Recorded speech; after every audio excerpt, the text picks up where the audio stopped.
Chris Forrester, how are you? Yeah, I'm good. Thank you, Jay. How are you? Yeah, great. Not too bad at all. Thanks, Chris. Congratulations on winning the St. Patrick's Athletic Supporters Player of the Month for March and April. You're also nominated for the League Player of the Month as well. So you scored a couple of goals, including the cracker against Longford. Of course, I'm trying to think all these. I was watching your YouTube clips today of all your great goals, and there's so many it's hard to remember. Yes, the cracker against Longford and the opener against Rovers as well. Unfortunately, they won it in the last minute, but I think it's fair to say you're playing football with a smile on your face and in great form. Yeah, it's what I wanted from the start of the season, just to come back and, enjoy it again, put myself in a position where I can enjoy it. I think I've done that, and the first few games I've been really enjoying my football, so hopefully it continues. What's changed? I think I've just matured a bit as well. I was only talking with Bermo today about, when you're playing and you get to a certain age, you kind of, the ins and the outs of the game now, whereas you're not very affected by all the outside things that are coming in. You're just kind of focusing on yourself and your team. So it's probably a bit of maturity that's kicked in with me. It's just, just realising that it's not the end of the world. You had a bad game or wherever. You just have to get on it. It's what you do next. I suppose that's been working for me. Yeah, I mean, looking at you, apart from how well you've played and the goals you've scored and the influence you're having, just physically looking at you training and playing, your body language, there is a smile on your face, and there does seem to be a slight change maybe in comparison to your first couple of years back at the club. Is that fair to say?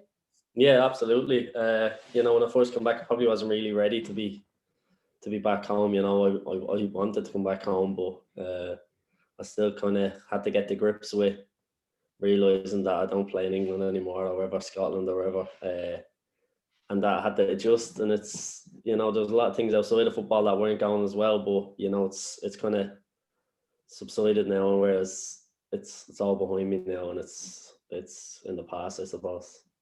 Yeah, if we've time, we'll chat in a bit about your first spell at the club and the league win and the cup win. But if we roll back to a couple of years ago and your return to St. Pat's and your return to the league, which made big news at the beginning of the 2019 season, you might talk us through how that happened. And I remember we did an interview with you that night in your kitchen to announce that you'd come back, and it was big news for us, and I think big news for you as well. Yeah, it was massive. Coming home, I knew that Pat's is where my heart was at. The club that has always loved me and always treated me really well. From the fans to everyone in the background, wherever from the top down, I suppose. I've always had good relationships with people around the club and that. So coming back, I knew it was more than likely always going to be Pat's I was coming back to. Harry obviously contacted me to come back. He kind of touched base with me a few weeks before, kind of to see where my head was at. And as soon as he kind of got in contact with me, I knew where my heart was set, and I'd more than likely be coming back to Pat's. So yeah, that was in 2019. Yeah, so it's 2 years since then. So it's been going okay, I suppose. Yeah, how would you reflect on your time back at the club from when you signed with Harry? Of course, Harry left the club and Gerard O'Brien took over caretaker for a little bit, and then Stephen came in, and of course he's been here ever since, and we've spoken about how well this season has gone. But how would you kind of talk up 19, 20 and to start to 21 from your own point of view? Never really got going. I never really done anything worth mentioning, to be fair. I was kind of a passenger for the 2 years. And that kind of grated on me, to be fair. I got into this pre-season, I was thinking that's not what I want for my career, or what the fans or the club deserves from me. So, it was a lot of things that came into play with it, but I was finally ready to actually, make it me all, and that's what I kind of done at the start of pre-season. But in terms of the last 2 years, there's not really much worth mentioning from my point of view. But it's where I am now, and I'm not really concerned with what has gone before that.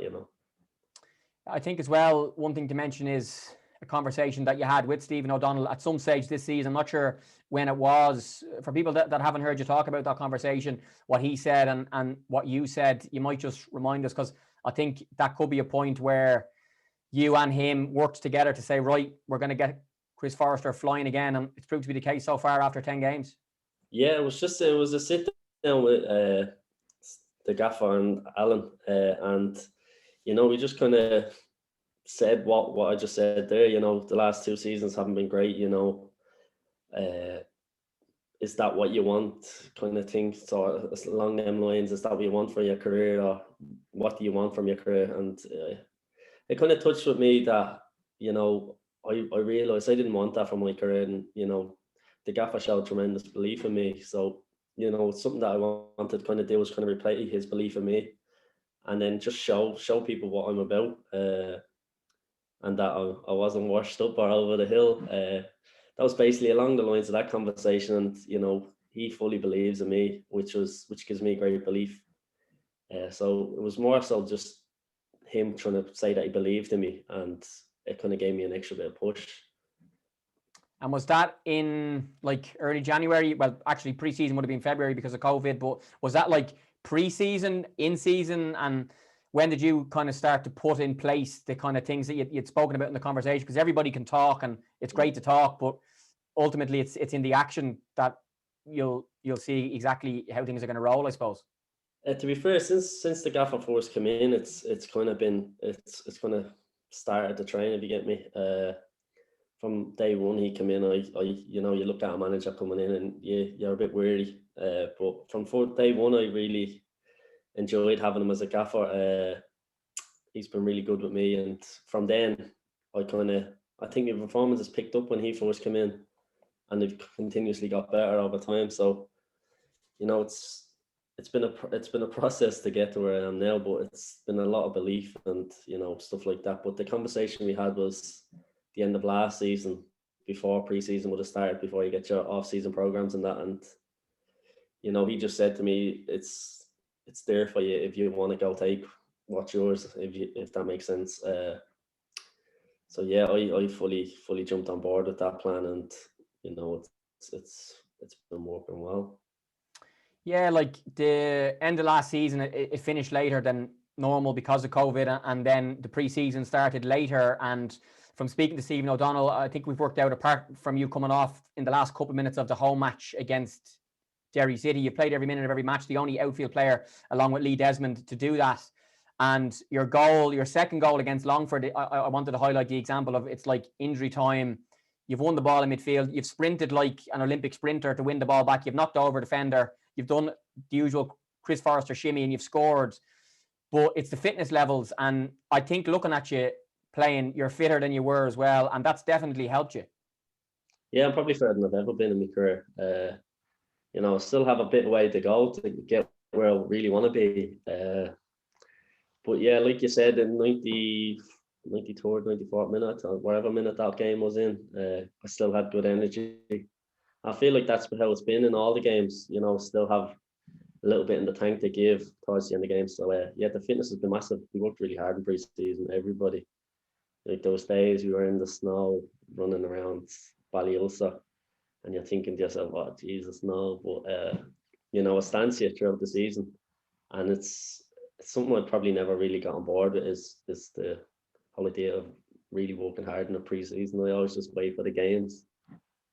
Like most players, probably, do you want to get the run out of the way and then just look forward to the games? But no, I really bought into it, put in a lot of work, a lot of hard work in the snow, like I said, and stuff like that.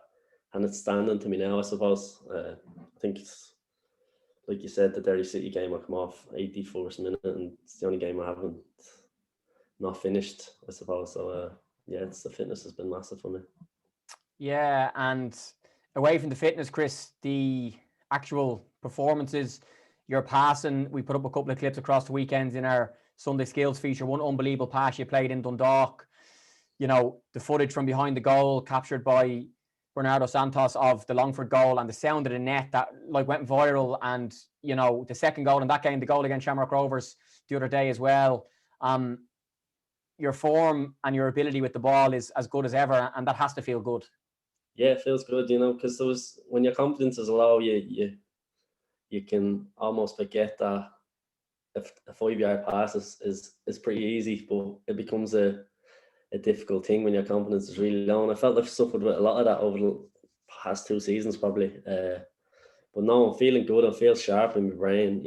I'm mentally strong now. But yeah, like you said, it's the goals and stuff. It's something I wanted to really add to my game, because I don't know if you look at my record and over the whole time I've been at Pats, it's probably not that bad in terms of goals per game. But in the last 2 seasons, I wasn't really scoring. I wasn't really getting assists or making them key passes, as you said. So it's something I really wanted to focus on as well, and put in a bit of work with that as well. Let's talk about goals, Chris Forrester, and I want to ask you this because I think we'll do a Twitter poll. You've scored some unbelievable Chris Forrester St. Pat's goals. People can go onto the St. Pat's YouTube channel and watch them. There's actually a playlist dedicated to your goals. Yeah. Is there one that stands out? And if so, what is it and why? Probably the chip against Rovers was the best one for me, because that game was on TV as well, and I was still only very young. And I just remember everything just going crazy after that, like on Twitter and Facebook, and anybody you'd see on the street was saying it to you, because it had so much more coverage because of the TV aspect of it. So yeah, that was probably the best one. It was still very surreal, like, to think about that day. Like, we beat them 5-1 and that. So yeah, that one's probably the best that I can remember anyway. And there's a link between that goal and Chris Forrester, the kid. You were still a kid nearly at the time, in Smithfield, in the flats, in the park, in the local pitch, and being a kid, just playing a game of the goalkeeper off his line or long shots or something like that, was it? Yeah, I was saying, it was like a game of long shots in the flats. Something that was practiced probably since I was whatever age, growing up throughout it's a game you'd always play. So yeah, it was definitely from playing the flats, if that makes sense. But it was just a natural thing that, like, that over the years you can probably get caught up in thinking you have to be too proper and stuff, and you kind of forget your roots, and the game can kind of beat you down to just being a basic player. And that, I think at that time I was a carefree young lad who was still, didn't matter whether I was in a big stadium or wherever I was still just playing the way I wanted to play. Yeah, interested in that word, and how maybe your practice has evolved over the years, from being a young lad playing with your mates to your season with Belvedere. You then went to Bohemians, you signed for Pats, you moved to the UK for 3 or 4 years, you're now back at Pats and flying and still scoring brilliant goals and doing brilliant things. How much has your practice evolved from those days on the street to now maybe the extra 15, 20 minutes after training twice or 3 times a week with the attacking players, and, asking the goalkeepers, lads, we need you out for another 20 minutes because we want to practice? And, even at the level you're at, practice is practice, and it's so important still for you. Yeah, massively, because you can always add strings to your bow, if that makes sense. As soon as you think or you think you're a complete player, then you're absolutely lost. There's always things you can add to your game. Like, whereas if you're looking at me, I would always say that I was just a technical player, but now I kind of have the hard work aspect of it, and they both tie in together really well. A lot of people would have said that I never really worked hard or anything, but I've added that to my game, and I think people can see it, and you can see it in my own performances. And it's like you said, there's always something you can add to your game, whether it be your passing, your long range passing, your shooting, or wherever, just even your communication. There's always something you can add to your game. So it's like you said, you can always keep evolving. My favourite goal of yours is the one against Drogheda, the unbelievable volley from so far out. And ironically, we're back up there. It's now called Head in the Game Park, was United Park then, on Friday, and it just brings back memories of that goal. I'm not sure if you've played there since then, because of course you would have went away and Drogheda would have been in the first division for the last couple of years. But what's your memories of that strike right in front of the Pats away dugout, wasn't it? Yeah, that was surreal as well. It's funny because that goal it looks so good, but I tried it a few games after, in I think a continuous set of games. I think it was 2-3 games after, and I shanked a lot of them. But like you said, it was just off the cuff. It was, the ball just arrived to me, and I kind of just whacked it. It was a brilliant goal, yeah, but it was great to be in front of the fans. Obviously, I haven't been up there. I think we played a pre-season game there since then, but yeah, last season, yeah. Yeah, but it was great. It was like, again, it all went off on social media, and thing went viral. So that was good. But yeah, no, it's weird talking about them because you can't really explain what you're feeling in the moment because it was so long ago. But it was just, you're like, oh Jesus, that went in. I might try that again. Yes, I'm sure the draw the goalkeeping coach will be watching your clips this week and send it on to his goalkeeper. Say, watch this fella from distance. More recent crackers last season against Shelburne and a couple of weeks ago against Longford. Long range shots with power into the top corner. Do you know as soon as you hit that it's in? Yeah, sometimes you know by the flight of it, you just watch it and you, like, sometimes you can shank them and you know that, geez, that's going nowhere. But the shells one, like you said, I knew when I hit that, I watched the whole flight of it just like nestle into the top corner. It was beautiful. Yeah, you do. You tend to know, yeah, I caught that sweet and, you know, I'll take a good save or wherever for not to go in. But it's kind of, I had a few of them over the years that could have went anywhere, but they luckily enough they went in for me. Yeah, one great save a couple of years ago by James Talbot of Bowes as well. I think in a game live on TV where it's an unbelievable shot and it's one of the best saves I've ever seen live as well. Yeah. One of the only plus points, Chris, to not having supporters in the ground is you can hear everything and you guys for communication. But the goal against Longford and the sound of you hitting it and the sound of it hitting the net and the sound of the small number of officials at the game cheering was special. And as I say, we had the clip from behind the goal. It went viral all over the world. It was on a couple of podcasts where they didn't, it's an audio podcast, so they just played the clip of the ball hitting the net and they were talking about how great the nets at Richmond Park are. Like all these small things that you're involved in, but just the sound of the net for that Longford goal was like magic. Well, I thought it was anyway. Yeah, to be fair, Bernardo at the back of the goal, he gets some good angles. You know, I spotted him after the Rovers on the other day, so I tried to get a little. We haven't put it up yet, but I was sent it about an hour ago. It's downloaded. It's ready to go at some stage this week for sure. Don't worry. Yes, I seen him. I tried to go towards his kind of way to kind of get in the shot, a good like angle shot. But no, like you said, the goal was really nice. But the best thing about it is probably the net, the sound of the net. But now caught really well the goal, and like you said, the angles of the videos are just perfect, and the sound is just so sweet as well.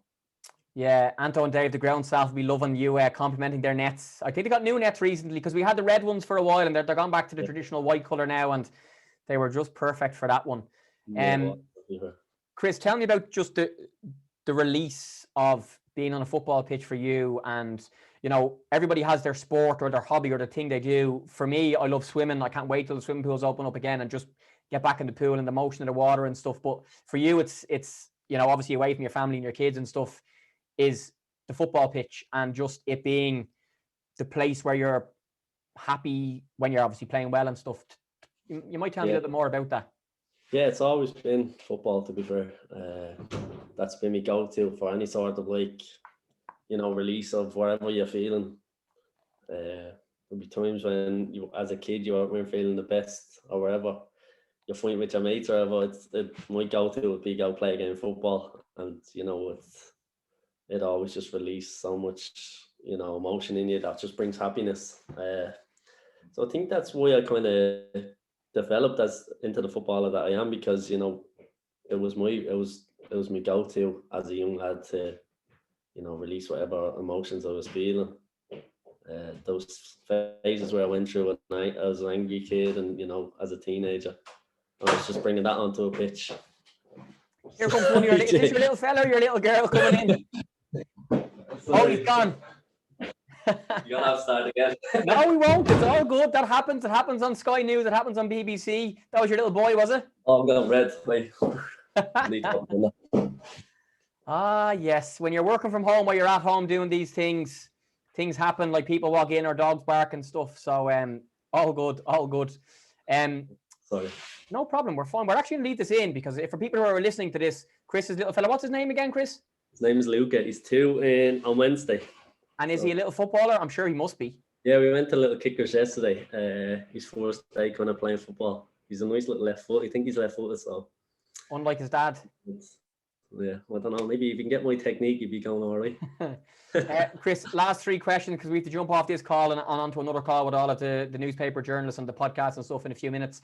And we finish on where things can go for the club this season. But just a brief reflection, firstly, on your first bet at the club, because a lot of supporters will remember you know, the league win, the cup win, 2013, 2014 type time when you time from Bowes and that team, Liam Buckley, the football, the memories, the Viva Stadium, etc. What jumps out at you from your first spell? And you can talk about a couple of things, obviously, if you want. First year, I think I won Player of the Year for the Young Player of the Year for the league. You know, I came into Pats thinking I was going to be a sub.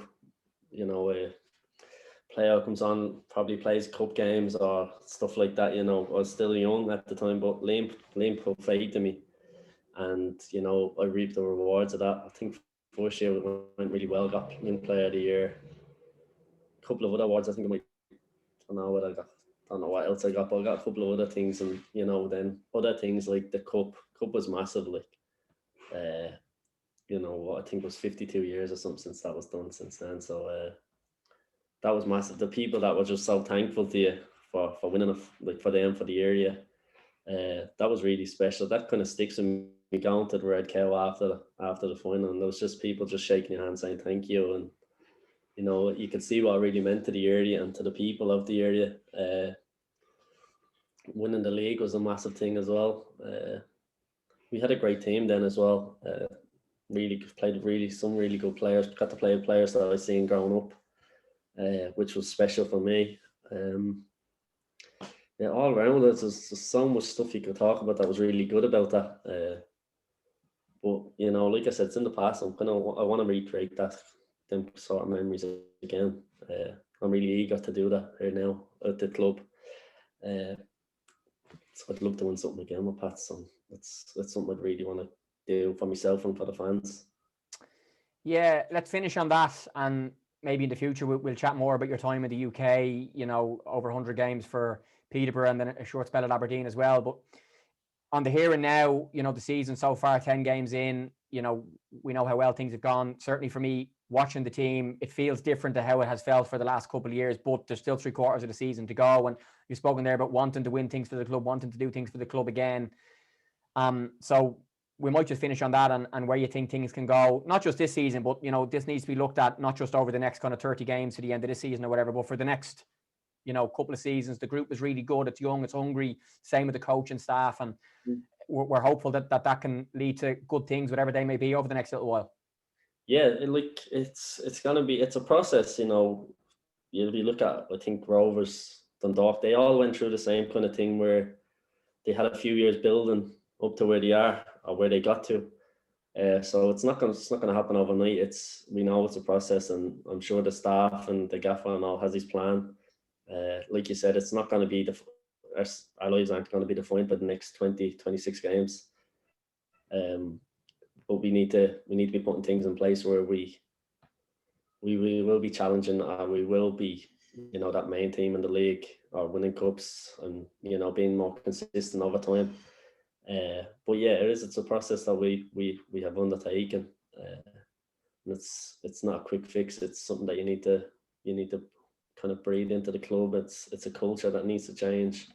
It's everything, you know, around the club that will need to keep on improving to get to the highest level possible. And I think with the staff and, you know, the people that are back in the club, we've gone in the right direction, and it's not the finished product. It's way from it, but it's traveling in the right direction. That's all you can do is maintain that. Chris, lastly, one quote from your interview on the Alan Cawley podcast that I loved was that it's about the journey, not the destination. And that can be interpreted in lots of different ways. And I wanted to focus on the last bit of that. And you said it's not the destination, it's the journey. The journey is taking you to so many places, but it's taking you back to Dublin, back home, back to St. Pat's, around your family, your friends, your missus, your kids, St. Pat's. Yeah. And I know with COVID and stuff, it's so different at the moment with being able to see people in crowds and stuff, but just being back in Dublin and where that journey has taken you, football and family, back in Dublin again. And I think it's fair to say that has definitely helped, seeing the Chris on the pitch and how well he's doing and how happy he is. Yeah, it's crazy. Like when you start to think back on what you've been through and all the emotions that you felt over the years, and you know, the people that you've met. It's like I said, that's the journey, and you know, the destination is where you're always trying to get to, and it's what you're doing to get to that level of happiness, and it's the actions that you're taking, and you know, the people that you're meeting. So yeah, no, I'm really happy being back here. It's kind of, I finally kind of settled down. I know it's probably took longer than I imagined, but I'm finally settled down, and I'm really happy in myself, and I'm happy with what I have around me. So yeah, I think it's just kind of time to kind of repay the people that have always had faith in me, and put a bit of faith in myself, and put more belief in myself. We're looking forward to seeing Luca at Richmond soon as well with that left foot to test it out to see if he's as good as his dad. Chris, thanks for jumping on. Congrats on the recent award, and we'll see you up in Drogheda on Friday. Cheers, Jay. Thank you.